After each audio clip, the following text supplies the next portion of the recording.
Bismillahirrahmanirrahim. Assalamualaikum warahmatullahi wabarakatuh.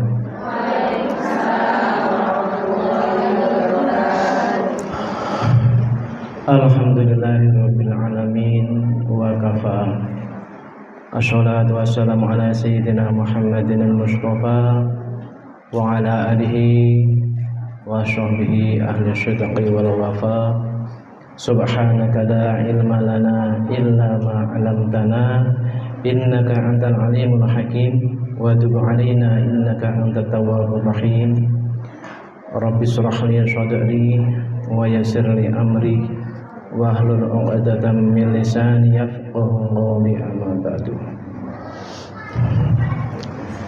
Kelihatan ibu-ibu pada semangat, cerah, ceria. Ini menunjukkan ibu-ibu pada sehat.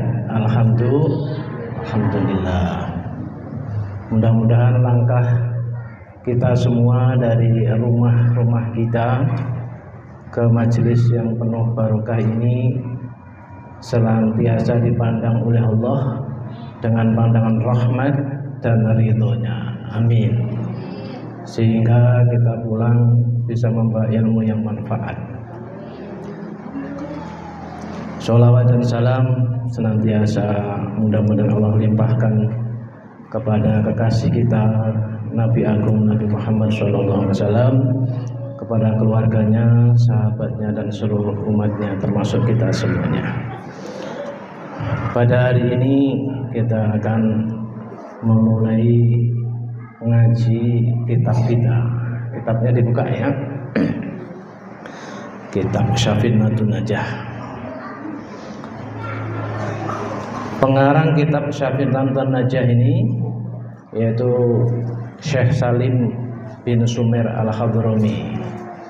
Kita baca Fatihah untuk musonif atau pengarang kitab ini, Syekh Salim. Mudah-mudahan ilmunya barokah kita amalkan. Ila hadrati khusun ila al-musannif Syekh Salim bin Sumer Al-Hadrami wa usulihi wa furuhi wa zuhihi wa ahli baitihi lahumul fatihah. A'udzu billahi minasy syaithanir rajim. Bismillahirrahmanirrahim. Alhamdulillahi rabbil alamin. Ar-Rahmanir Rahim. Maliki yaumiddin. Iyyaka na'budu wa iyyaka nasta'in. Ihdinas siratal mustaqim. Siratal ladzina an'amta 'alaihim ghairil maghdubi 'alaihim waladdallin. Amin. Di halaman 9 halaman 9.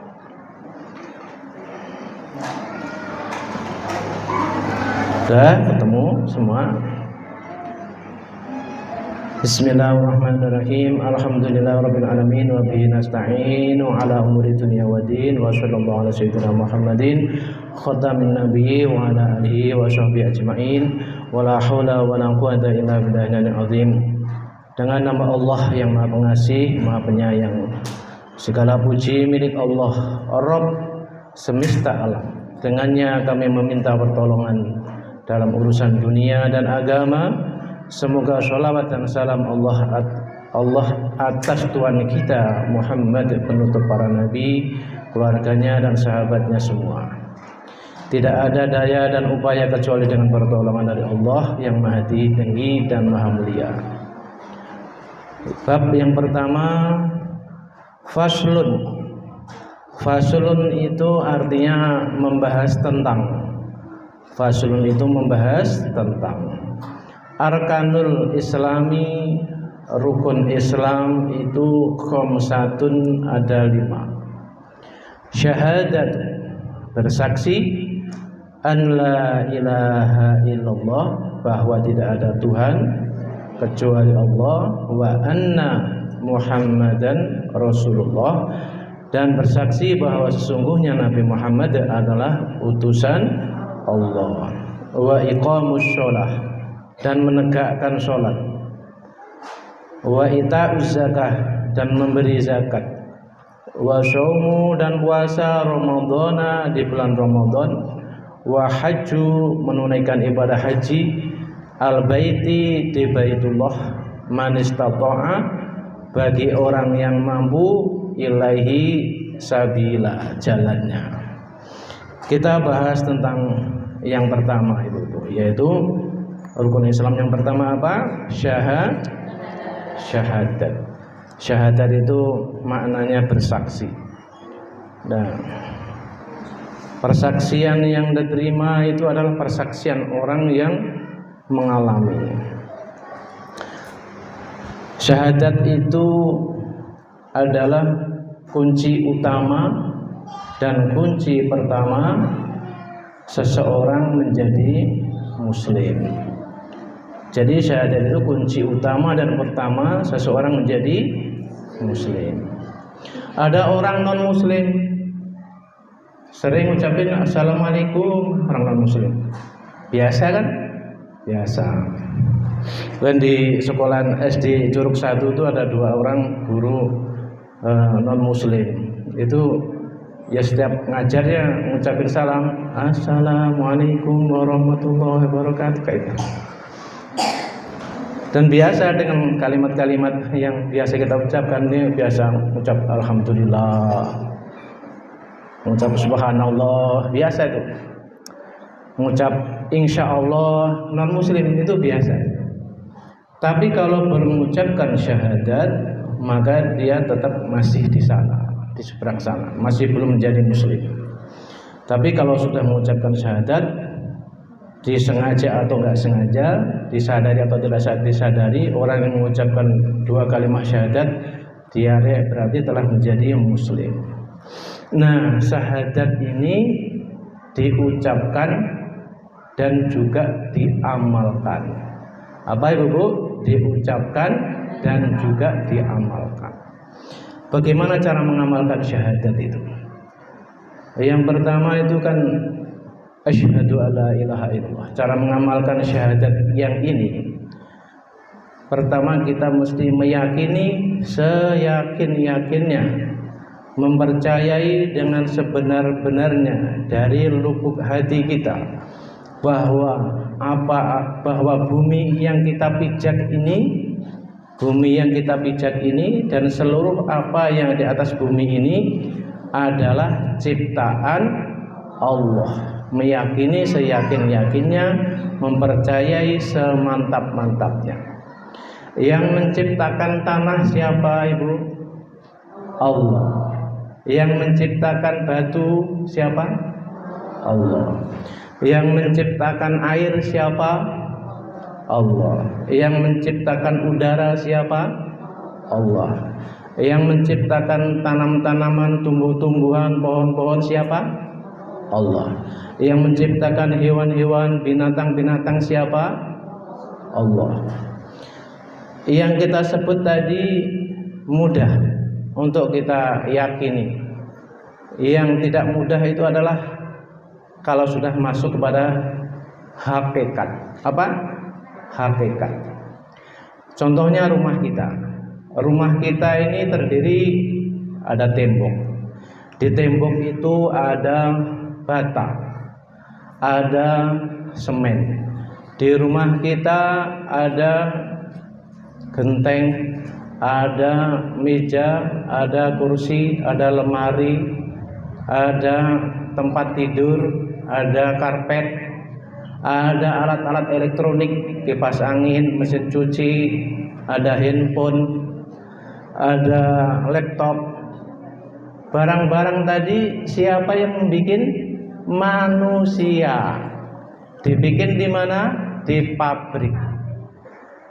Manusia yang membuat alat-alat yang kita sebut tadi, manusia tadi yang memberikan nyawa siapa? Allah. Yang memberikan mata sehingga bisa melihat, bisa membuat alat-alat tadi yang memberikan mata siapa? Allah. Yang memberikan mulut bisa berbicara sehingga pekerjaannya membuat barang-barang yang kita sebut tadi lancar, yang memberikan dia bisa bicara siapa? Allah. Mereka bekerja pasti butuh alat pendengaran, manusia yang bikin alat-alat yang kita sebut tadi bisa mendengarkan, yang membikin orang bisa mendengar siapa? Allah. Jadi semuanya yang nampak di depan kita saat ini hakikatnya semua yang menciptakan Allah. Maka Allah disebut Khaliq. Khaliq itu yang mencipta. Nah, yang dicipta namanya makhluk. Yang menciptakan namanya Khaliq, yang diciptakan namanya makhluk. Jadi meyakini itu. Tapi kalau orang ateis itu orang yang punya keyakinan, mereka yakin bahwa Tuhan itu tidak ada. Itu orang-orang ateis itu keyakinannya bahwa Tuhan itu tidak ada. Orang ateis juga punya keyakinan bahwa kehidupan setelah mati itu tidak ada. Kubur, akhirat, surga, neraka itu menurut orang ateis tidak ada. Menurut orang ateis, dunia ini, bumi ini ya ada dengan sendirinya. Itu menurut keyakinan orang ateis. Suatu ketika ada orang ateis berdebat dengan seorang ulama. Orang ateis ini ngomong di depan ulama itu, "Pak Kiai, kalau menurut keyakinan saya, bumi ini dan semua yang ada di bumi ini tidak ada tuh yang menciptakan, karena Tuhan itu menurut keyakinan kami tidak ada. Jadi bumi dan seluruh isinya ini ya sudah ada sejak dulu, ada dengan sendirinya Pak Kiai," kata orang ateis itu. Kalau menurut Pak Kiai bagaimana pandangan Pak Kiai tentang keyakinan saya ini? Nah, itu si Kiai gini jawab, "Ini Tuan, besok pagi Tuan silahkan datang ke tempat ini jam 8 pagi. Semua argumen Tuan akan saya jawab. Besok pagi jam 8 pagi di tempat ini, Tuan datang ke sini. Kita datang ke sini ya." Oh baik kalau begitu. Akhirnya orang ateis dan si ulama tadi berpisah. Besok pagi jam 8 itu orang ateis sampai di luar di tempat itu. Dia ngomong, orang ateis, "Mana itu si Kiai? Katanya mau menjawab semua argumen saya, buktinya nggak ada itu Kiai." Takut dia berdebat dengan saya, kata orang ateis itu. Ngomel-ngomel. Enggak lama itu si ulama datang. "Tuan, mohon maaf. Tadi ketika saya mau berangkat ke sini, di tempat saya itu hujan lebat. Nah, perjalanan dari tempat saya ke tempat ini nih, saya mesti melewati sebuah sungai yang sungainya tuh luas sekali. Karena hujan yang begitu lebat itu, sungai yang luas tadi banjir, Tuan. Ketika saya berdiri di pinggir sungai yang luas itu, ada keanehan, Tuan. Tiba-tiba ada pohon besar, kemudian pohon itu tiba-tiba tumbang, kemudian pohon itu tiba-tiba kayunya ini terbelah, jadi papan-papan yang banyak, terbelah sendiri itu. Kemudian menyatu, papan tadi membentuk jadi sebuah perahu. Akhirnya saya naik perahu dan sampai di tempat ini terlambat ini, Tuan.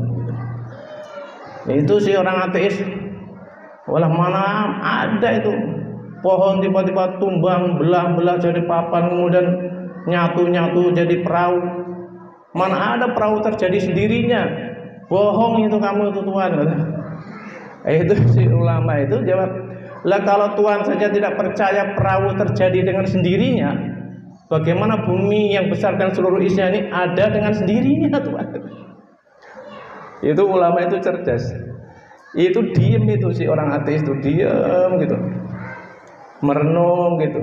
Akhirnya, oh iya ya Tuhan, kalau perahu saja tidak mungkin jadi dengan sendirinya, bagaimana bumi yang besar seluruh isinya ada dengan sendiri?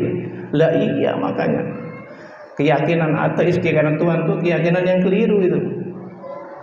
Akhirnya si orang ateis itu, "Kalau begitu berikanlah kepada saya nasihat-nasihat tentang Islam itu, Tuhan." Akhirnya si ulama tadi memberikan nasihat tentang Islam yang begitu banyak kepada orang ateis tadi. Ringkasnya si orang ateis tadi akhirnya masuk Islam, menjadi orang ahli ibadah, ada orang yang taat, yang baik.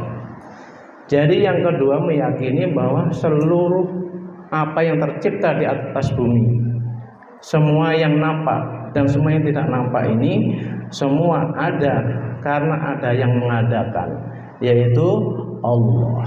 Itu cara mengamalkan syahadat asyhadu alla ilaha illallah. Yang kedua, harus ada keyakinan di lubuk hati kita bahwa semua keadaan, semua kejadian, semua peristiwa dan setiap perkembangan dari segala keadaan terjadi atas izin Allah. Itu cara meyakini asyhadu alla ilaha illallah. Contohnya, ibu-ibu sakit kemudian minum obat. Ketika minum obat itu kemudian sakit ibu-ibu sembuh, maka yang menyembuhkan adalah Allah. Kan Allah mampu menyembuhkan orang sakit dengan obat ataupun tanpa obat. Kadang-kadang orang sakit nggak diobati, nggak ke dokter, dibiarin, tahu sembuh. Pernah nggak ngalami gitu? Artinya Allah Maha Kuasa menyembuhkan dengan perantaran obat ataupun dengan tanpa perantaran obat. Jadi kalau terjadi atas izin Allah. Ada kisahnya. Nabi Musa itu seorang nabi yang punya gelar kalamullah. Karena Nabi Musa itu bisa bercakap-cakap, bisa berdialog langsung, tanya jawab dengan Allah. Maka Nabi Musa gelarnya kalamullah. Pada suatu ketika Nabi Musa ini sakit perut. Kemudian Nabi Musa ini matur pada Allah, "Ya Allah, aku sakit perut. Bagaimana ini supaya sembuh ya Allah?" Allah langsung jawab, "Hai Musa, kamu naiklah ke atas bukit yang di depan kamu itu.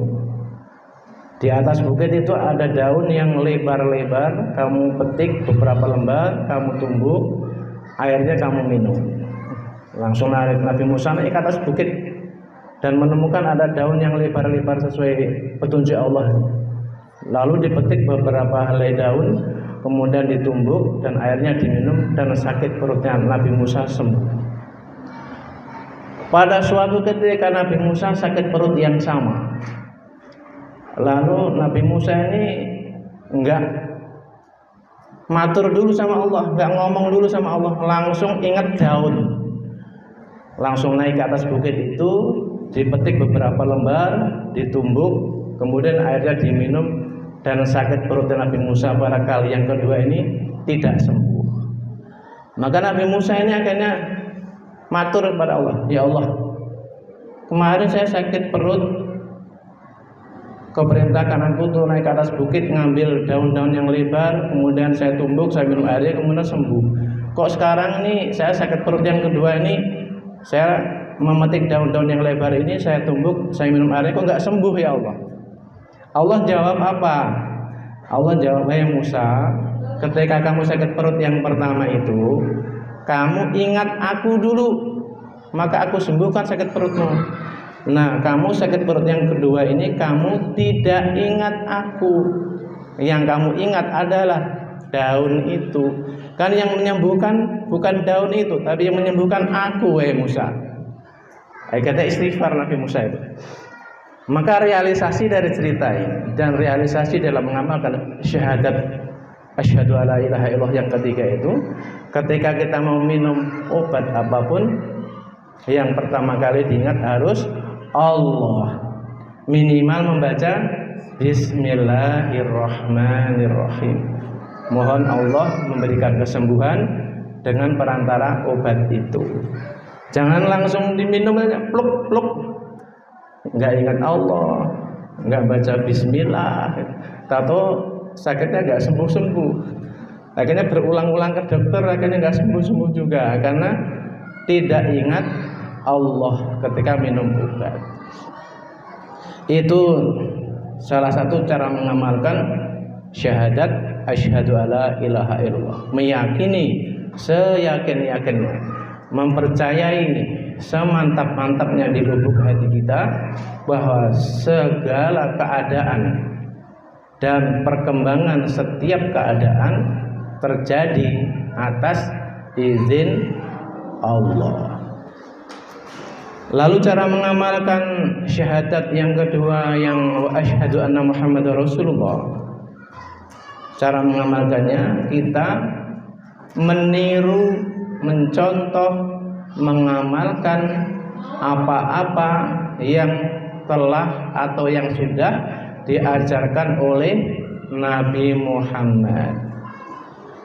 Maka di dalam hadis ini, dalam satu hadis dikatakan kanan Nabi sallallahu alaihi wasallam yu'jibuhut tayammunu fi tana'ulihi wa tarajjulihi wa dhuhurihi wa fi sya'ni kulli. Bahwasanya Nabi Muhammad sallallahu alaihi wasallam menyukai memulai hal-hal baik dengan yang sebelah kanan. Jadi Kanjeng Nabi Muhammad mengajarkan, mencontohkan kepada kita sebagai umatnya di dalam memulai hal-hal baik, Nabi Muhammad selalu mendahulukan dari yang sebelah kanan.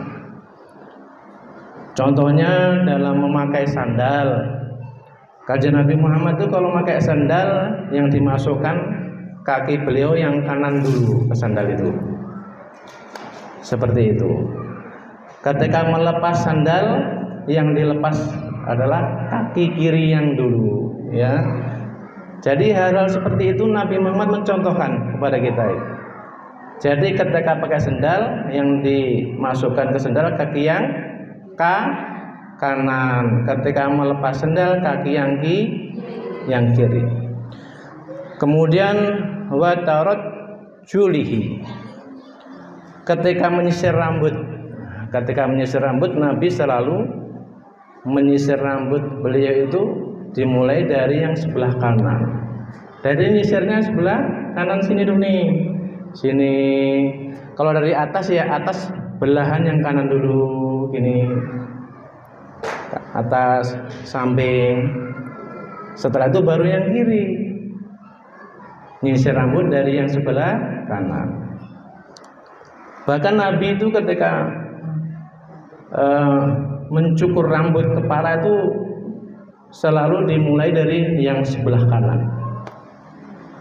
Kemudian wa tuhurihi, Nabi selalu memulai dari yang kanan ketika bersuci. Kita diajarkan begitu kan, ketika wudu, ketika membasuh tangan pasti yang didahulukan tangan yang nggak ada orang wudu tangan yang kiri duluan, pasti yang kanan. Sejak kecil mulai di kampung kita sampai di kampung ini sampai di kampung manapun namanya membasuh tangan pasti yang kanan dulu. Membasuh kaki yang kanan dulu. Membasuh telinga pasti telinga yang kanan dulu. Termasuk tayamum ketika mengusapkan debu ke anggota wudu, tangan pasti tangan yang kanan dulu. Tidak ada seorang ustadz pun, tidak ada satu kitab pun yang mengajarkan bersuci itu dimulai dari tangan kiri, kaki kiri, telinga kiri, satu pun nggak ada. Pasti dari yang kanan dulu. Wa fi sya'ni kulli, dan dalam urusan yang penting-penting lainnya. Dan dalam urusan yang penting-penting lainnya, Nabi selalu mendahulukan, mengutamakan yang kanan. Hadis riwayat Bukhari Muslim. Termasuk rumah itu kan baik. Apa baik itu? Rumah baik. Masjid, musola, majelis taklim baik. Maka Nabi ketika masuk rumah pasti yang dilangkahkan ke dalam rumah adalah kaki yang kanan. Ketika keluar rumah yang didahulukan berarti kaki yang kiri. Ketika masuk rumah kaki yang kanan, ketika keluar rumah masuk yang kiri. Ketika masuk masjid dilangkahkan kaki yang kanan. Nanti kita keluar dari masjid ini yang dilangkahkan adalah kaki yang kiri.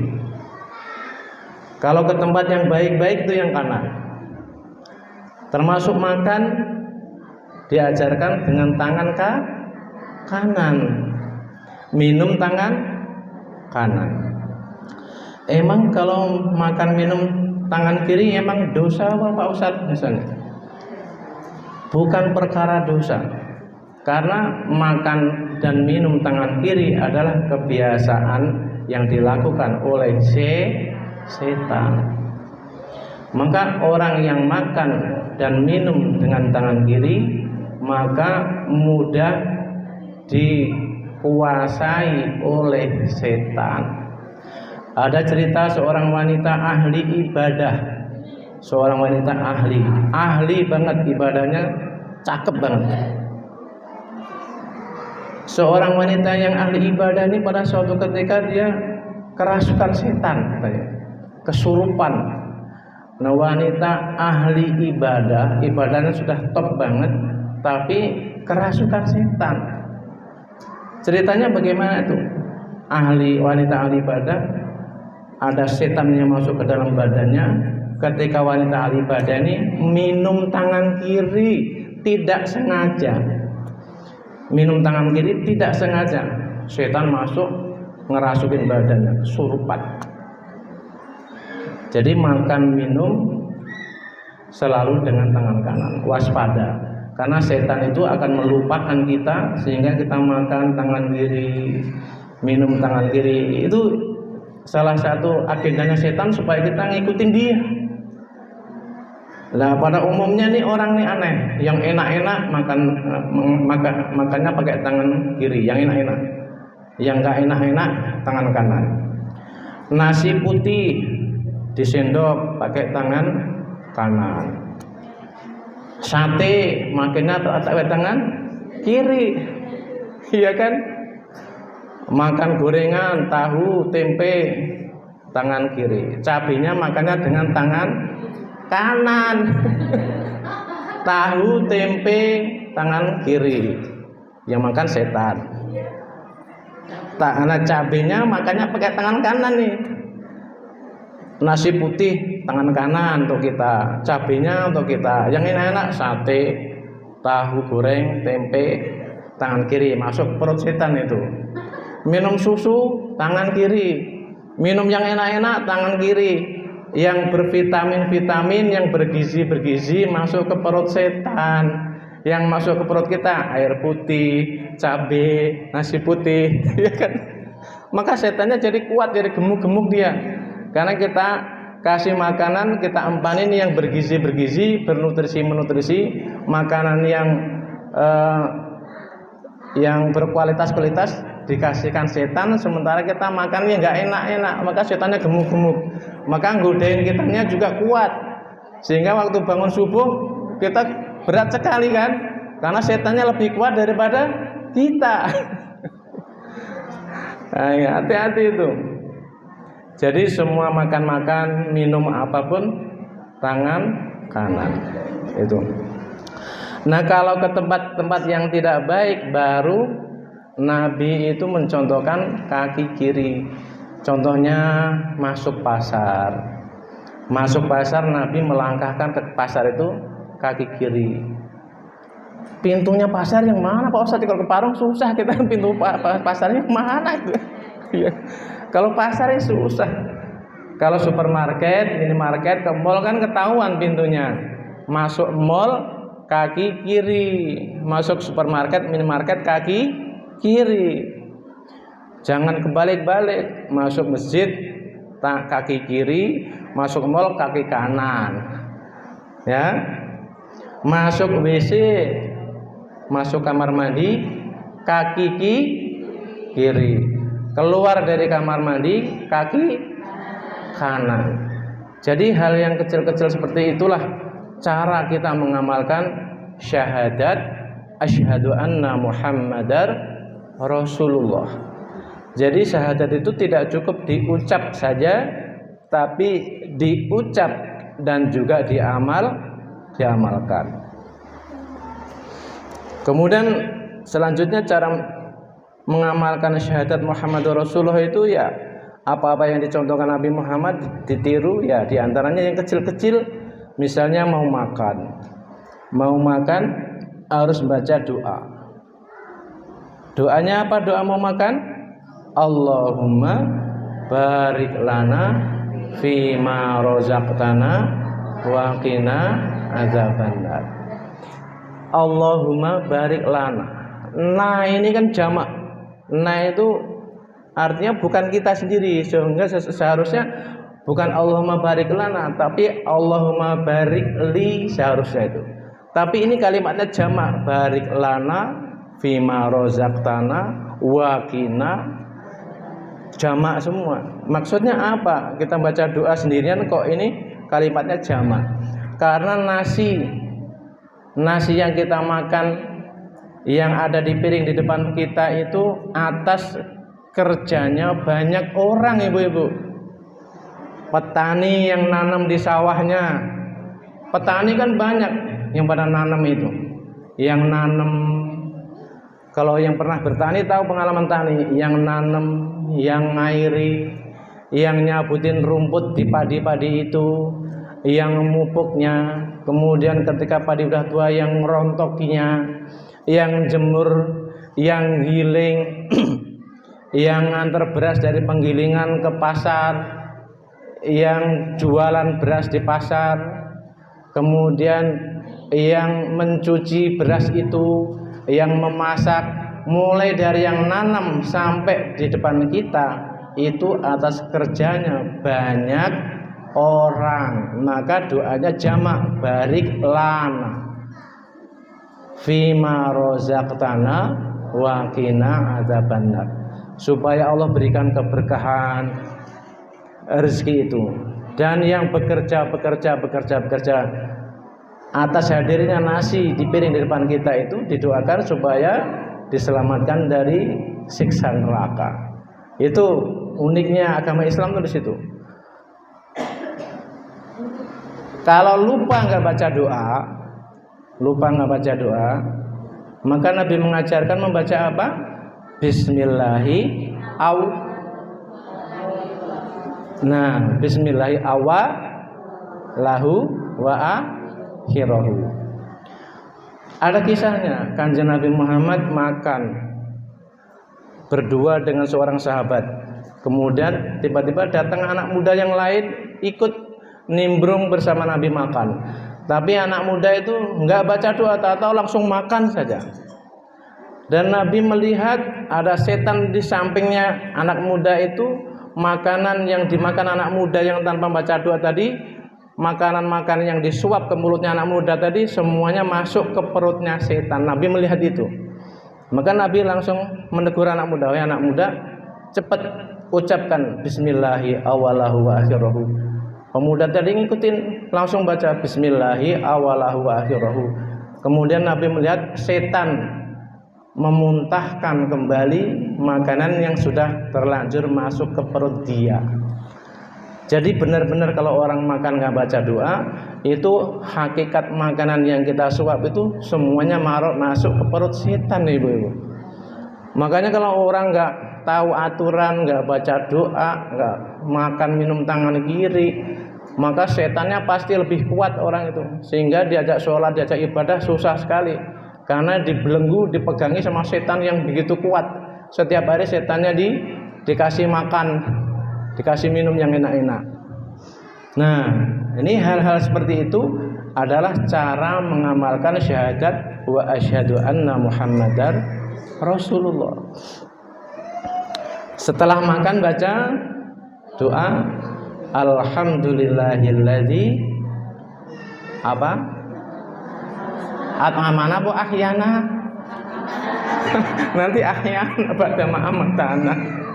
Alhamdulillahilladzi at'amana wa saqana wa ja'alana minal muslimin.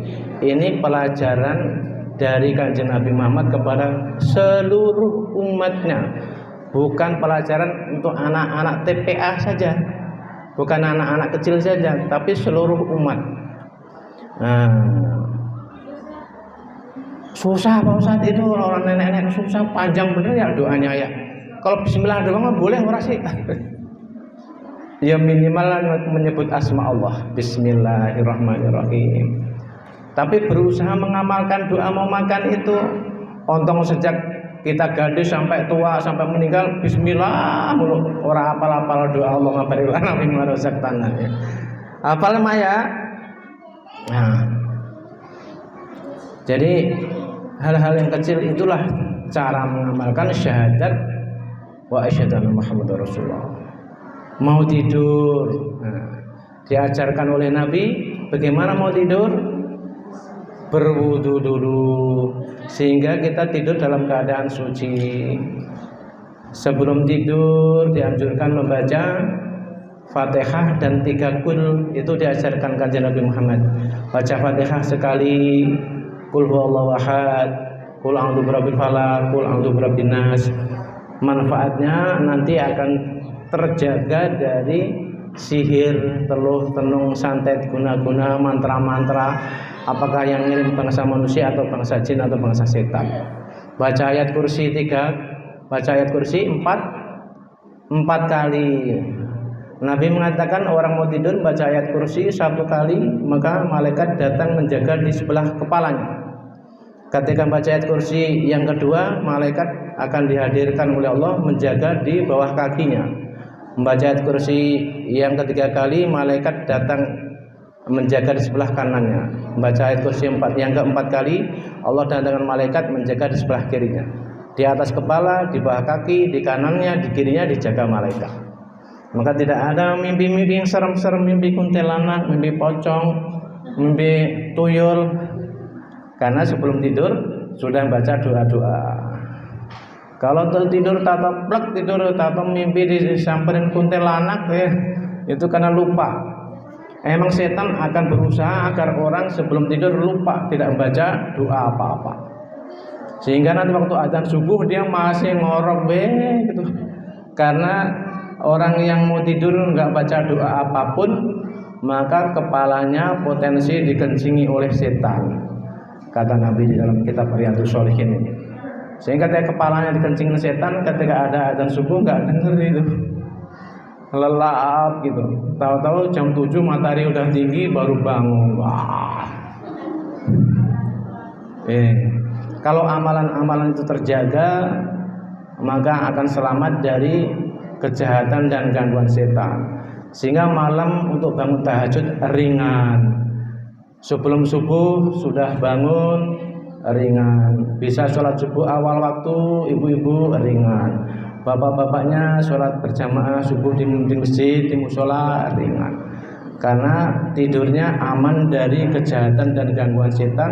Karena sebelum tidur mengamalkan ajarannya kanjeng Nabi, membaca doa-doa, melakukan wudhu dan sebagainya. Itu ya Bu. Tadi ada yang kelupaan ketika masuk kamar mandi, melangkahkan kaki yang kiri, baca doa. Bagaimana doa masuk kamar mandi, masuk WC? Allahumma inni a'udzubika minal khubusi wal khobais. Jadi pakai huruf kho. Allahumma inni a'udzubika minal kho ya, bukan ha. Minal khubusi pakai sa. Bukan pakai sin, bukan pakai sya, pakai sa. Minal khubusi wal khobais. Khubus itu setan laki-laki, khobais setan perempuan. Bacanya di luar, bukan di dalam WC. Di luar WC baca doa Allahumma inni a'udzubika minal khubusi wal khobais. Masuk kamar mandi kaki yang kiri. Dan di kamar mandi nggak boleh lama-lama, seperlunya. Nabi mencontohkan begitu. Di kamar mandi selalu membaca zikir di dalam hati, tidak diucap. Jadi di kamar mandi juga selalu berzikir, karena di WC itu tempat yang paling disenangi oleh setan. Karena tempat najis, tempat kotor, setan senang di situ. Maka tidak boleh berlama-lama di tempat najis. Seperlunya dengan zikir di hati. Nggak boleh sambil nyanyi-nyanyi, sambil nongkrong nyanyi-nyanyi lagu nostalgia. Nggak boleh. Seperlunya dengan berzikir di hati terus. Selesai cepat-cepat keluar. Sampai di luar WC baca doa apa? Alhamdulillahilladzi alhaba 'anil adza wa 'afani. Bareng-bareng yuk. Alhamdulillahilladzi alhaba 'anil adza wa 'afani. Sekali lagi. Alhamdulillahilladzi alhaba 'anil adza wa 'afani. Segala puji bagi Allah yang telah mengeluarkan penyakit dariku dan yang telah menyehatkan aku. Ya kan penyakitnya kan keluar tadi di kamar mandi tadi. Dengan buang air besar kecil itu penyakit. Orang bisa buang air kecil dengan air besar dengan lancar itu suatu nikmat dari Allah. Maka bersyukur. Jangan nyelonong baik itu dibaca doa tadi. Jadi doa-doa seperti itu diperhatikan karena kita mengamalkan itu cara mengamalkan syahadat wa asyhadu anna Muhammadar Rasulullah. Mau bepergian nih Bu. Bepergian, Nabi selalu mencontohkan ketika mau bepergian itu selalu membaca doa bepergian. Bagaimana doa bepergian itu? Bagaimana bepergian itu? Bismillahi tawakkaltu 'alallahi la haula wala quwata illa billah. Boleh terusin boleh. Bareng-bareng. Bismillah 'alallahi la haula wala quwata illa billahil aliyyil azim. Sekali lagi. Bismillahi tawakkaltu 'alallahi la haula wala quwata illa billahil aliyyil azim. Di dalam hadis tentang doa bepergian itu Nabi mengatakan, barang siapa yang mau bepergian kok baca Bismillahi tawakkaltu 'alallahi la haula wala quwata illa billahil aliyyil azim. Ketika orang itu selesai membaca doa itu, langsung Allah jawab, aku jaga kamu, aku lindungi kamu, aku selamatkan kamu, aku berikan keamanan kepada kamu. Maka di perjalanan dia akan selamat dari keburukan kejahatan manusia, keburukan kejahatan setan. Ini nyata ya. Saya ada pengalaman lupa membaca doa ketika bepergian. Waktu di pesantren itu, pondok itu mau mengadakan acara. Saya sama kiai saya disuruh fotokopi undangan. Nah, perginya ini udah jam 9 malam mau ke fotokopi itu. Nah, pulang dari fotokopi itu, dari tempat fotokopi ke pesantren saya itu ngelewatin kuburan gitu ya. Kira-kira 500 meter sebelum lewat kuburan itu saya punya perasaan itu nggak enak itu tuh. Nah, sampai di pojok kuburan situ, tahu tuh ini bener nih kisahnya, dan muncul pocong ibu, pocong tetap putih itu, langsung ketawa, hihihi, kaget, la ilaha illallah Muhammadur Rasulullah, kaget itu, langsung saya gas kenceng tuh motor itu. Nah, teman saya yang bonceng itu nggak ngeliat, yang lihat saya sendiri itu. Sampai pondok saya itu merenung, kenapa saya ngeliat makhluk kayak begitu. Saya mikir salah saya apa gitu. Ketemu itu. Oh, tadi saya nggak baca doa Bismillahi tawakkaltu 'alallahi la haula wala quwata illa billah. Pertama kesalahan saya itu. Terus saya langsung ke tembok, ke kalender tuh, melihat kalender. Ini malam apa sih ini? Oh, malam Jumat Kliwon. Bener, malam Jumat Kliwon itu. Saya cerita sama teman-teman orang kampung situ, orang kampung sering melihat makhluk yang itu di situ rupanya itu. Maka penting itu baca Bismillahi tawakkaltu 'alallahi la haula wala quwata illa billah. Apalagi kok ada orang sedang sedih, sedang marah, sedang kecewa banget, sedang susah banget.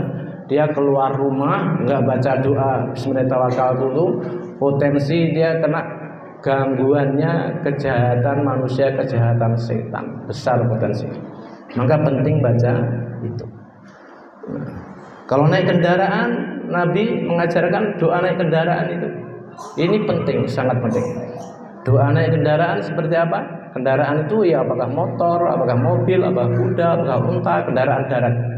Nabi mengajarkan baca doa sakhkhara lana hadza wa ma kunna lahu muqrinin wa inna ila rabbina lamunqalibun. Subhanalladzi sakhkhara lana hadza wa ma kunna lahu muqrinin wa inna ila rabbina lamunqalibun. Bareng-bareng yuk. Subhanalladzi sakhkhara lana hadza wa ma kunna lahu muqrinin wa inna ila rabbina lamunqalibun. Kanjeng Nabi Muhammad itu ketika beliau naik kuda, naik unta, setelah beliau baca doa tadi, Kanjeng Nabi Muhammad itu mengangkat kepalanya ke atas begini sambil tersenyum. Ternyata apa? Setelah orang membaca subhanalladzi sakhkhara lana hadza wa ma kunna lahu muqrinin wa inna ila rabbina lamunqalibun selesai, rupanya Allah langsung mengirimkan malaikat menaungi di atas kepalanya orang yang membaca doa tadi. Maka Nabi melihat dan Nabi tersenyum sambil membaca alhamdulillah, alhamdulillah, alhamdulillah. Karena orang yang membaca doa tadi langsung Allah kirimkan malaikat menaungi di atas kepalanya kemanapun dia pergi. Tapi baca doanya penting, itu perhatiin, membaca doanya, doa naik kendaraan tadi tidak boleh sambil. Tidak boleh apa? Tidak boleh sambil. Sambil apa? Sambil jalan. Kendaraannya sambil jalan, sambil baca doa, sambil kendaraannya sudah jalan. Itu tidak boleh.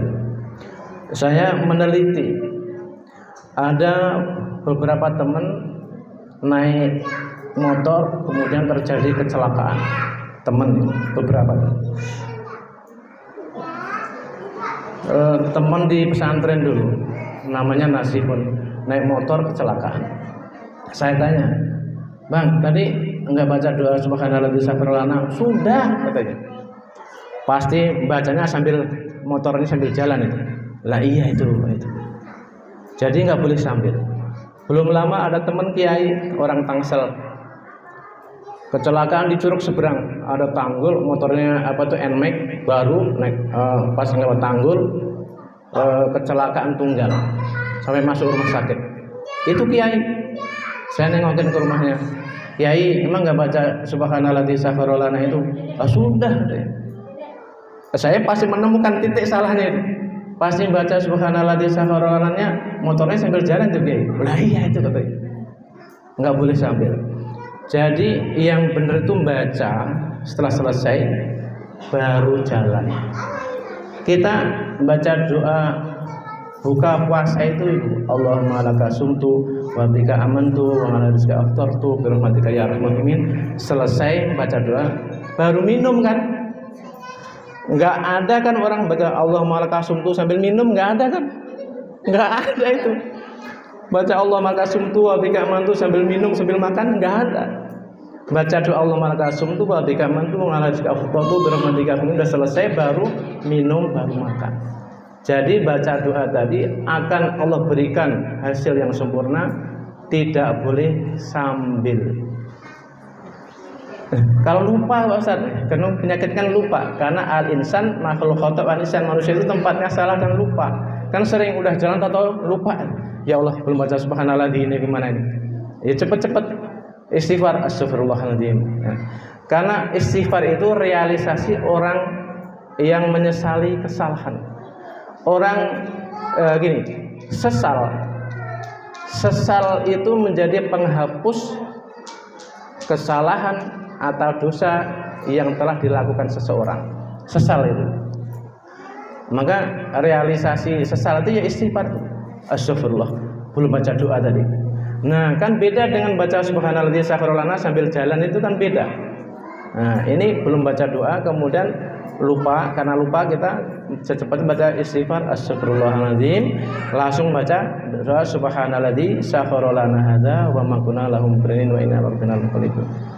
sahabat yang meriwayatkan hadis tentang doa subhanalladzi sakhkhara lana ini, sahabat itu melihat kisah-kisah yang diceritakan oleh baginda Nabi Muhammad dan sebagainya tadi. Sahabat ini dia bersumpah, siapa yang sudah baca doa subhanalladzi sakhkhara lana hadza wa ma kunna lahu muqrinin wa inna ila rabbina lamunqalibun dengan baik catatannya, dengan tidak sambil tadi ya.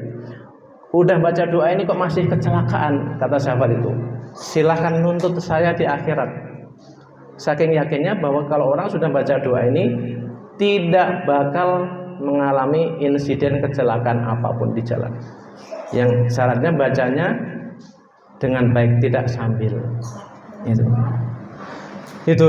Ini kita mengamalkan hal-hal seperti ini adalah realisasi kita mengamalkan syahadat wa asyhadu anna Muhammadan Rasulullah. Itu. Jadi syahadat itu diucap dan diamal. Di antara, kalau dijelaskan secara detail semuanya waktunya sangat-sangat tidak cukup. Nah, salah satu atau di antara cara mengamalkan syahadat asyhadu alla ilaha illallah ya dengan seperti tadi, cara mengamalkan wa asyhadu anna Muhammadar Rasulullah ya seperti yang telah saya sampaikan tadi. Mengikuti aturan, ajaran, tata tertib yang telah diajarkan Kanjeng Nabi Muhammad. Kemudian yang kedua, rukun Islam yang kedua itu apa? Wa iqamus shalah. Di sini iqamus itu daripada kata qoma, yaqumu artinya berdiri tegak, menegakkan. Namanya menegakkan itu menjaga. Artinya sebelum masuk waktu sholat, ibu-ibu udah siap. Makanya di rumah-rumah ibu ini bagus. Kalau di rumah-rumah kita ini ada jadwal waktu sholat kayak begitu tuh. Jadwal waktu sholat elektronik kayak begitu. Iya. Jadi rumah-rumah kita ini kesannya emang seperti masjid-masjid. Karena di rumah kita ini tempat bersujud, tempat taat, tempat berbakti kepada Allah. Maka bagus di rumah kita ada beli kan itu jadwal waktu sholat elektronik seperti itu. Sehingga kita ahli rumah kita, ahli keluarga kita ini bisa melakukan sholat 5 waktu itu dengan tepat waktu. Itu maksud dan fungsinya seperti itu. Ada TV ini Pak Ustadz. Kalau TV itu biasanya azan TV itu kan azan maghrib aja sama azan subuh. Kalau mau masuk duhur mau asar kan nggak ada. Maka kalau ada jadwal waktu seperti itu kita tahu. Jadi karena jam tangan arloji itu fungsi utamanya adalah sarana untuk melaksanakan perintah Allah. Jadi harus tahu fungsinya, bukan untuk gaya-gayaan buat action-actionan supaya kelihatan keren, bukan. Arloji itu maksud utamanya adalah sarana untuk melaksanakan perintah Allah. Oh, udah mau masuk waktu sholat zuhur, udah mau masuk sholat asar, udah mau waktu duha, udah mau isya, oh udah waktunya mau buka puasa, udah masuk waktu isyraq. Jadi jam itu sarana melaksanakan perintah Allah supaya kita bisa menegakkan sholat. Maka rukun Islam yang kedua adalah kalimatnya wa iqamus. Iqamus itu daripada koma. Kalau fa'alus mengerjakan artinya. Mengerjakan. Tidak ada satupun kitab fikih yang menuliskan mengerjakan, tapi yang ada adalah menegakkan sholat. Kalau sholat itu hubungannya dengan menegakkan, bukan melaksanakan. Itu Ibu. Yang ketiga wa ita'uz zakah. Penting ini Bu ini, pembahasan yang ketiga ini. Memberikan zakat. Nah, zakat di sini bukan hanya zakat fitrah. Karena kalau zakat fitrah itu zakat yang dikeluarkan ketika menjelang Idul Fitri. Nah, orang yang sering orang terlena, sering orang lalai zakat penghasilan. Ini orang yang sering lalai. zakat penghasilan itu hampir rata-rata jumlahnya 2,5%. Pertanian, perdagangan, penghasilan apa itu 2,5%. Itu harus dikeluarkan. Karena orang yang sudah memberikan zakat dengan ukuran yang benar 2,5% itu, maka harta yang telah dizakati itu, Ibu perhatikan, harta yang telah dizakati itu, harta itu langsung di dalam jagaan Allah. Harta yang telah dikeluarkan zakat itu, harta itu langsung di dalam jagaan Allah. Tidak ada pencuri, tidak ada begal, tidak ada maling, tidak ada penipu yang bisa mengambil harta yang telah dizakati. Berapa zakat itu tadi? 2,5%. Dan zakat itu harus diberikan kepada orang yang benar. Kan yang berhak menerima zakat itu kan ada 8 asnaf, ya kan? Innamas shadaqatu lil fuqara wal masakin wal amilin 'alaiha wal mu'allafati qulubuhum wa fi riqab wa gharimin wa fi sabil wa sabil. Jadi zakat itu diberikan kepada orang. Kepada apa Ibu? Orang. Orang itu manusia hidup. Ada teman di Bedahan Sawangan itu, dia usahanya tuh pengepul barang-barang bekas itu. Dia pernah curhat ke saya, Pak Ustadz, saya habis mengeluarkan zakat. Zakat yang saya keluarkan udah pas 2,5%. Tapi saya habis mengeluarkan zakat itu, saya malah ditipu orang 40 juta Pak Ustadz. Kok bisa begitu ya Pak Ustadz? Saya tanya, si Akang memberikan zakatnya itu ke siapa? Saya berikan untuk bangun musola Pak Ustaz. Itu yang salahnya. Kan zakat diberikan kepada 8 golongan tadi. 8 golongan itu berupa manusia. Innamas shadaqatu lil fuqara wal masakin wal amilin wal mu'amilin wal mu'allafati qulubuhum fi riqab wa gharimin wa fi sabilillah. 8 golongan ini adalah manusia. Kalau musola itu bukan manusia. Kalau ke musola itu bukan zakat tapi infak. Jadi zakatnya hitungannya harus benar, diberikan kepada orang yang benar.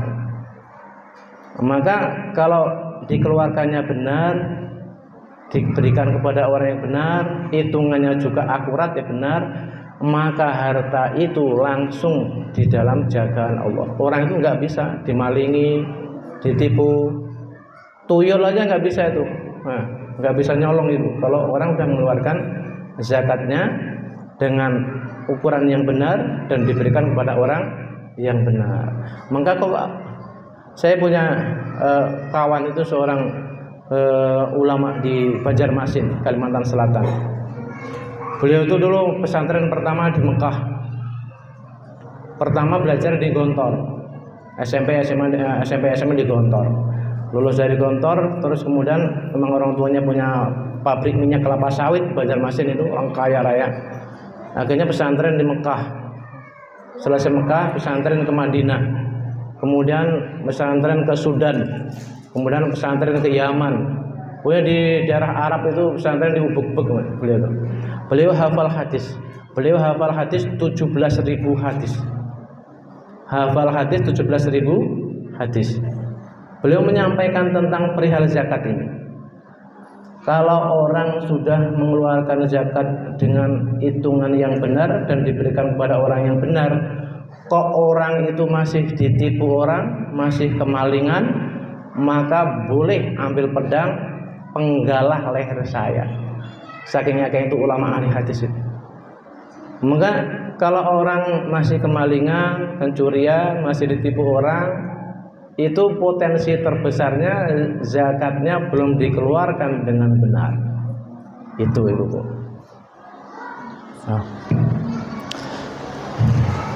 Baik, itu tentang rukun Islam.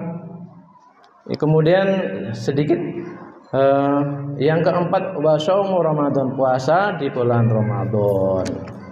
Nanti ada pembahasan ini berkaitan dengan fikih. Wa hajjul baiti man istata'a ilaihi sabila, dan menunaikan ibadah haji ke Baitullah apabila mampu perjalanannya. Bab pertama tentang kitab Safinatun Najah selesai kita bahas. Mudah-mudahan ada yang kita ingat, ada yang kita bawa pulang ilmunya, sehingga akan menambah amal kita lebih baik. Selanjutnya boleh ada tanya jawab. Selanjutnya tanya jawab. Silakan, siapa ibu yang mau bertanya? Silakan ibu-ibu, dipersilakan yang mau ingin bertanya tentang tema yang sudah diberikan kepada dari Pak Ustaz. Iya, silakan. Pakai mic.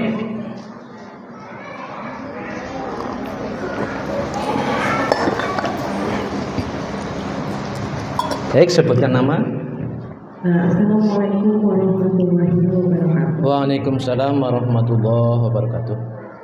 Terima kasih kepada Ustaz Fatul yang telah memberikan banyak ilmunya untuk hari ini.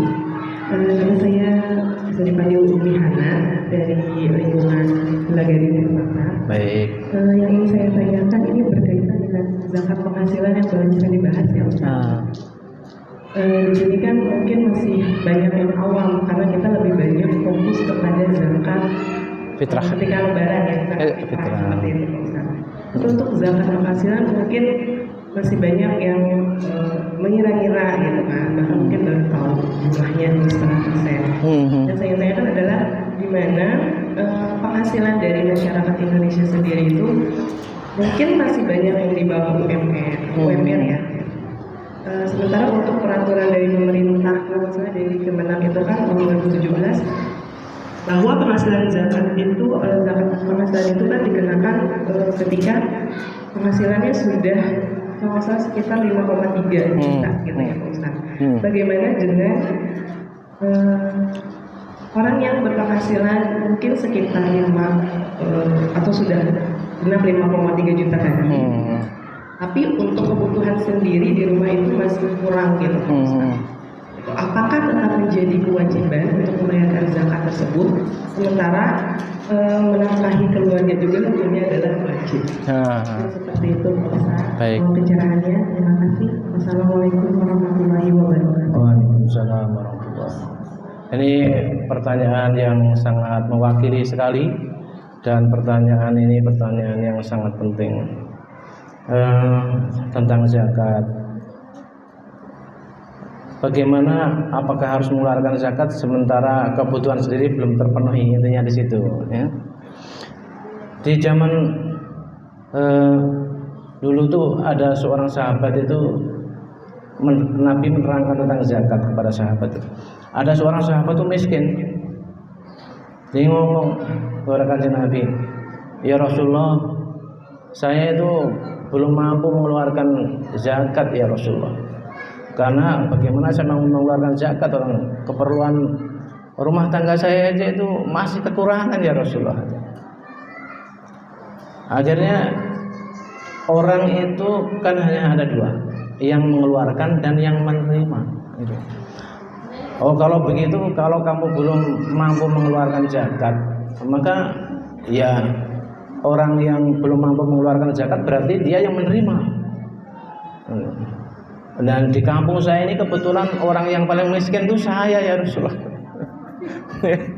Maka akhirnya orang itu bukannya disuruh mengeluarkan zakat oleh kanjeng Nabi, malah dia diberi. Jadi orang itu kan dua Ibu ya.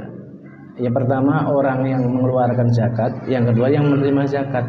Kalau situasi dan keadaan di keluarga di rumah itu yang tahu ukuran itu kan kita sendiri ya. Berbeda dengan orang yang bermewah-mewah, beda lagi lain lagi.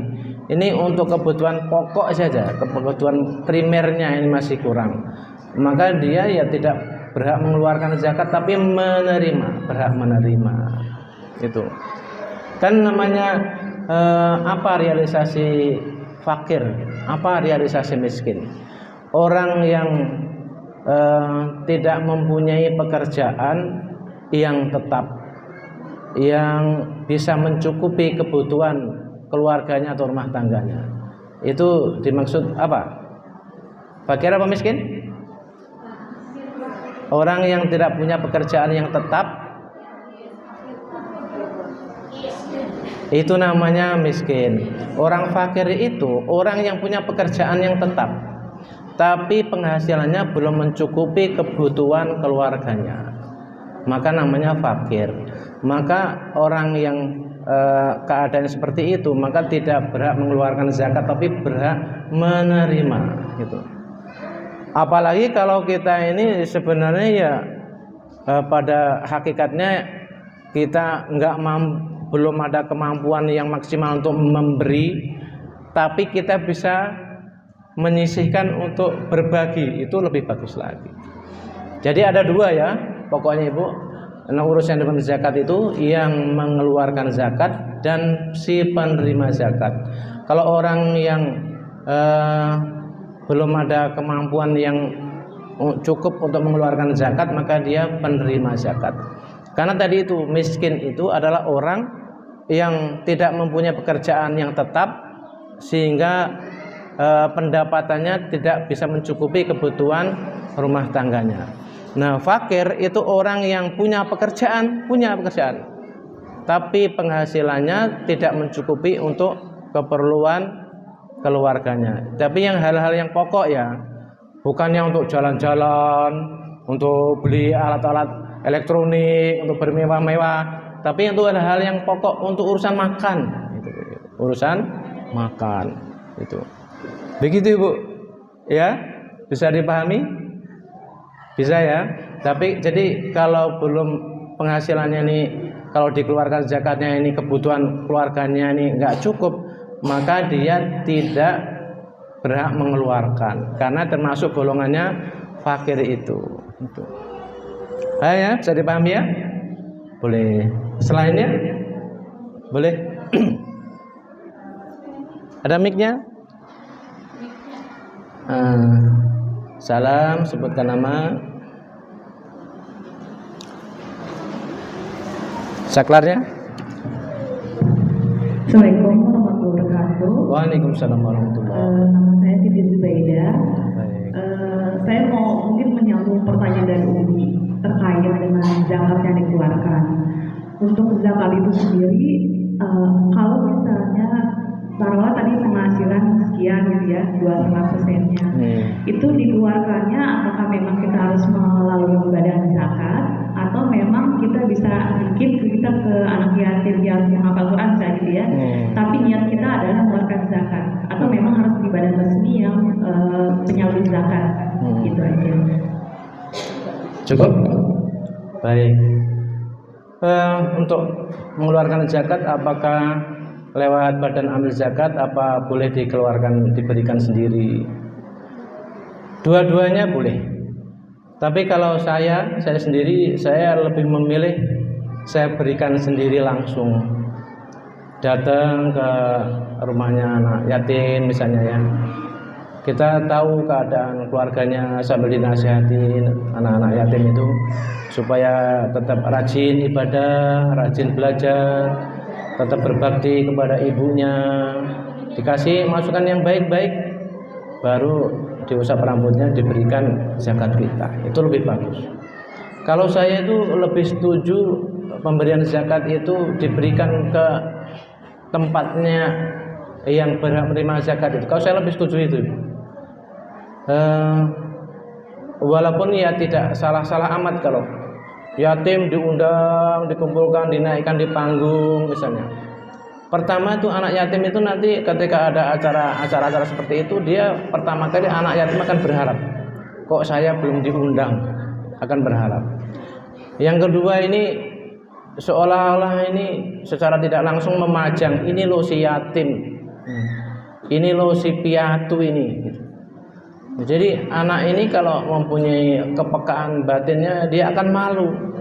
Kalau menurut saya lebih setuju zakat itu diberikan langsung ke rumah-rumah orang yang berhak itu, sambil disampaikan, dinasihati hal-hal yang baik-baik supaya rajin ibadah, rajin belajar, rajin sekolah, tetap berbuat baik kepada ibunya, kepada kerabatnya, kepada teman, kepada siapa, disampaikan hal-hal yang baik-baik, dinasihatin, baru diberi zakat, itu lebih bagus. Begitu Ibu. Nah, baik. Siapa lagi?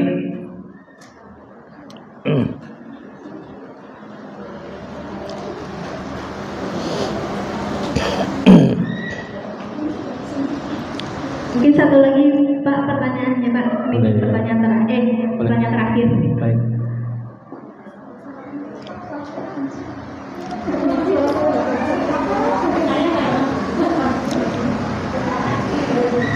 Terima kasih Bu MC.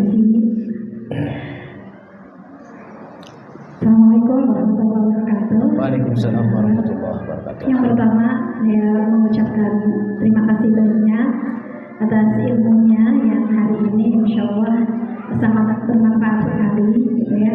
Mungkin kaitannya dengan fikih, tetapi bahasannya mengenai hakikat.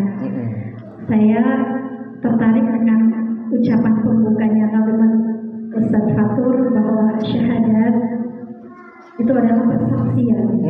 Persaksian itu adalah orang yang mengalami seperti itu. Saya belum bisa mendalami bagaimana kalimat mengalami itu sendiri gitu. Mengalami, bersaksi. Kalau bersaksi berarti saya harusnya sudah melihat. Seperti itu ya. Biasanya kalau saya bersaksi ini orang ini baik, berarti saya sudah pernah merasakan bersama dia, saya sudah kenal sama dia, saya menyaksikan seperti itu. Mungkin lebih mohon pencerahannya lebih dalam makna kalimat dari makna mengalami atau menyaksikan itu sendiri. Itu yang pertama.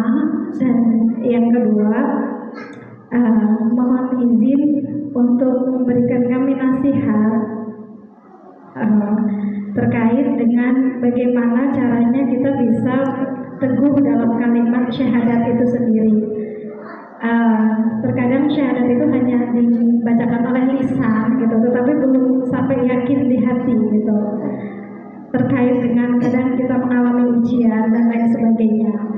Saya dimintai nasihat perluan oleh salah satu sahabat saya, gitu. Bu Irma, bagaimana caranya kita yakin sama Allah di saat kita itu minta tapi nggak dikasih-kasih.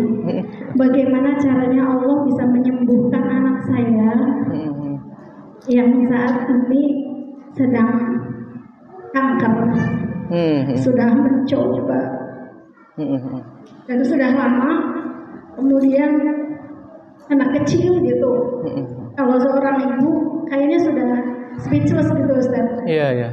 Ya Allah, saya mesti doa apa lagi, usaha apa lagi, amal apa lagi gitu yang harus saya lakukan gitu. Bagaimana, mohon apakah ada amalan apa gitu supaya Allah itu mau mengijabah doa saya dan membuat anak saya sembuh seperti itu. Bagaimana supaya hati saya itu kuat gitu. Seperti itu. Mungkin itu dulu Ustaz. Baik. Yang pertama adalah terkait dengan kesaksian dan yang keduanya masih berkaitan dengan makna la ilaha illallah. Baik. Terima kasih Ustaz. Pertanyaannya super sekali Ibu itu. Saya akan jawab yang pertanyaan yang kedua dulu ya. Yang berkaitan dengan putranya yang sakit ya. Itu putranya siapa? Teman saya Ustaz. Oh ya. Mohon doanya juga.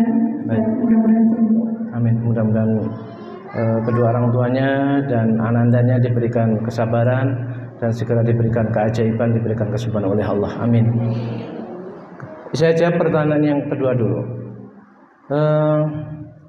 Doa yang makbul itu doa yang benar-benar nangis dari lubuk hati.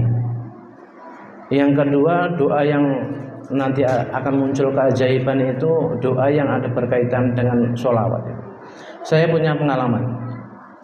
Anak saya itu kelas 3 SMA di Al-Ghazali situ. Anak saya itu dinding ginjalnya itu bocor. Dinding ginjalnya itu bolong. Waktu di USG itu saya dipanggil dokter, Pak, Bapak perhatikan ini gambar itu. ini dinding ginjal anak bapak bolong, bapak, bocor. Kenapa? Karena anak saya itu ceritanya di sekolahan beli rujak bebek sama teman-temannya, bumbunya habis, terus garam, tinggal garam seada-adanya dituang semua, ditumbuk itu dimakan. Sehingga karena kebanyakan zat garam itu sampai dinding ginjalnya bocor, mukanya bengkak, tangan, kaki, perut bengkak. Kalau dipencet itu kan dekik, nggak balik lagi gitu kan, kayak orang sakit ginjal itu kan. Di rawat di rumah sakit Fatmawati itu 17 hari. Anak saya itu kenapa harus dirawat? Karena harus namanya dibiopsi. Dibiopsi itu ginjalnya yang bocor tadi harus diambil pakai alat gitu, kayak suntikan panjangnya segini, ditusukkan ke perutnya, ke arah ginjalnya itu diambil sampai sampelnya sekitar sebesar mie instan, 3 potong. Nah, anak saya itu dibiopsi itu harus kempes dulu yang bengkak tadi. Nah, waktu di USG intip namanya, USG intip itu habis di USG intip saya dipanggil sama dokter Yasmin namanya.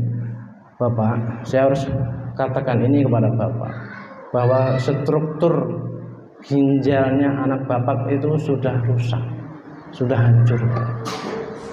Itu hari yang ke-16 di rumah sakit Fatmawati itu. Setelah dokter memberi penjelasan itu, saya ke musola. Saya membaca sholawat yang pendek itu, sallallahu alaihi wasallam. Ya Allah, aku mohon keajaiban sholawatnya baginda Nabi ini akan memberikan kesembuhan kepada anak saya. Di musola itu, saya membaca sholawat itu enggak hitungan jumlahnya berapa itu. Terus habis di USG intip itu besoknya dibiopsi, diambil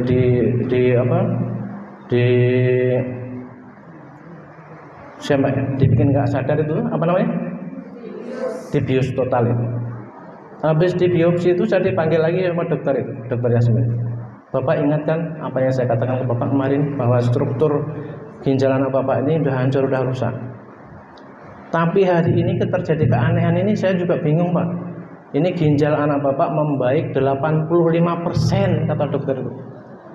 Saya juga bingung, baru ngalamin kayak begini. Saya membaca sholawat sampai mengeluarkan air mata itu di musola rumah sakit Fatmawati itu.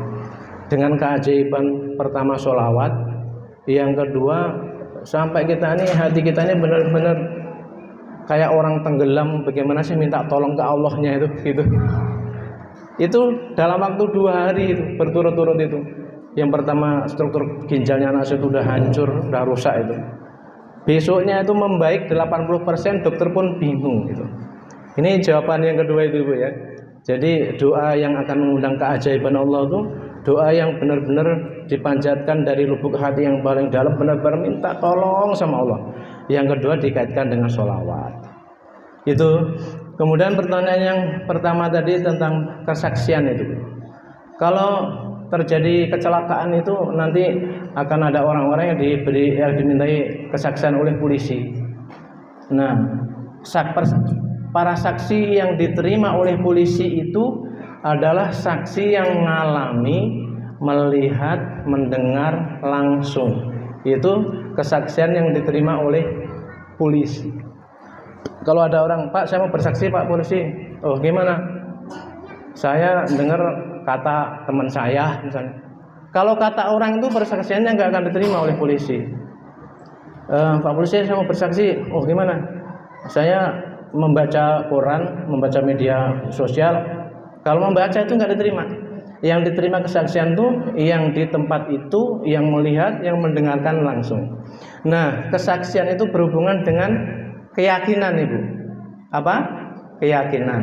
Yakin itu ada 3. Yang pertama ilmu yakin, yang kedua ngainul yakin, yang ketiga namanya hakul yakin. Pertama apa? Ilmu yakin. Yang kedua ngainul yakin, yang ketiga hakul yakin. Ilmu yakin itu contohnya begini. Kalau kita rajin sedekah, maka rezekinya akan Allah tambah, rezekinya akan berkah. Itu namanya ilmu yakin. Yang kedua ainul yakin. Ngain itu artinya mata. Apa? Ainu kan mata. Kita yakin karena kita melihat Misalnya kita punya saudara atau punya tetangga atau punya teman, ya dia rajin banget sedekah, dan teman kita yang rajin sedekah ini benar-benar usahanya itu lancar, rezekinya banyak, berlimpah, berkah. Itu namanya kita ngainul yakin, melihat. Ya. Yang ketiga ini adalah hakul yakin. Orang akan hakul yakin kalau ngalami sendiri. Kita rajin sedekah, rajin memberi kepada orang susah, anak yang susah itu. Dan setelah kita rajin bersedekah, rajin memberi tadi, kita merasakan sendiri langsung betapa lancarnya usaha kita, lancarnya rezeki kita, betapa bahagia dan tentramnya rumah tangga kita setelah kita rajin memberi tadi. Maka itu yang ketiga itu namanya hakul yakin. Nah, jadi yang pertama ilmu yakin, dia yakin karena dapat ilmu tadi. Yang kedua yakin karena melihat, ngainul yakin itu. Yang ketiga dia yakin karena mengalami sendiri. Setelah dia rajin bersedekah, rajin memberi, dia begitu merasakan langsung sendiri betapa lancarnya rezeki yang Allah berikan kepada kita, begitu berkahnya hidup kita. Itu namanya hakul yakin. Nah, hakul yakin inilah nanti kesaksian yang jadi itu di situ, Ibu-Bu. Gitu, Ibu-Bu. Nah, ya, begitu. Bisa dipahami, Ibu ya? Boleh. Sudah, Ibu? Apa masih ada? Cukup, Pak. Cukup ya. Boleh sampai di sini Ibu pengajian kita di hari ini. Mudah-mudahan ada ilmunya, ada yang bisa kita ingat sehingga akan menambah semangat kita, akan menambah kualitas ibadah kita, semakin tambah baik, tambah baik. Sehingga Allah juga akan semakin memberikan kebaikan-kebaikan, keberkahan-keberkahan yang berlipat ganda di dalam kehidupan kita bersama orang-orang yang kita sayangi. Amin Allahumma amin. Al-Fatihah. A'udzubillahi minasyaitonir rajim. Bismillahirrahmanirrahim. Alhamdulillahirabbil alamin, arrahmanir rahim, maliki yaumiddin. Iyyaka na'budu wa iyyaka nasta'in. Ihdinas shiratal mustaqim. Shiratal ladzina an'amta 'alaihim ghairil maghdubi 'alaihim waladdallin. Amin. Astaghfirullahaladzim, astaghfirullahaladzim, astaghfirullahaladzim. Innallaha ghafurur rahim. Allahumma shalli wa sallim ala sayyidina Muhammadin wa ala alihi wa sahbihi azwajihi wa dzurriyyatihi. Barik wasallam. Alhamdulillahi rabbil alamin. Hamdan syakirin, hamdan na'imin, hamdan dzakirin, hamdan yuwafi ni'amahu yukafi mazidah. Ya Rabbana lakal hamdu kama yanbaghi li jalali wajhikal karim wa 'azimi sultanik. Allahumma ja'alna wa auladana wa tarammitana min ibadikal mu'minin wa sholihin wa min ahli ilmi wa ahli khair ya arhamar rahimin. Allahumma khtim lana bi husnil khatimah wa la tahtim lana ya Allah bisil khatimah. Rabbana taqabbal minna du'ana innaka antas samiul alim wa tub 'alaina innaka antat tawwabur rahim. Rabbana atina fid dunya hasanah wa fil akhirati hasanah wa qina adzabannar. Wa sallallahu ala sayyidina Muhammadin nabiyil ummi wa ala alihi wasallim. Subhana rabbika rabbil izzati amma yasifun wa salamun alal mursalin walhamdulillahi rabbil alamin. Terima kasih atas perhatiannya. Mohon maaf atas kekurangannya. Bila taufiq wal hidayah. Wassalamualaikum warahmatullahi wabarakatuh. Waalaikumsalam.